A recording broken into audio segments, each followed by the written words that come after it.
पण आपण निदान शंभूराजांना सांगायला हवं होतं, ते सांगितलं नव्हतं मृत्यूची बातमी, म्हणून भीत होत्या सोयरा मातोश्री.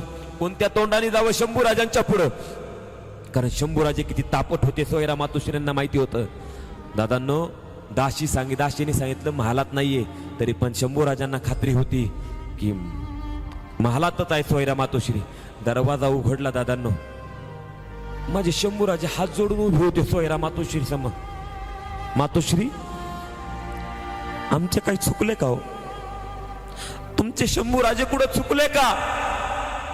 त्याच वेळेस सोयरा मातोश्री बोलतात, तुम्ही युवराज म्हणून विचारता आहात का मुलगा म्हणून विचारतात? त्यावेळेस बोलतात शंभूराजे, मातोश्री, आम्ही किती मोठे झालो, आभाळा एवढं जरी आमचं कर्तृत्व झालो ना, तरी तुमच्या पुढे उभा राहताना आम्ही तुमचा शंभू बाळ म्हणूनच तुमच्या पुढे उभा राहू. हात जोडलेले शंभूराजे आपल्या मातोश्रींना विचारत होते, मातोश्री, काय पाप केलं हो तुमच्या शंभूराजांनी? आमच्या आबासाहेब जाण्याची बातमी दिल्लीत, आग्र्यात, औरंगजेबापर्यंत जाते.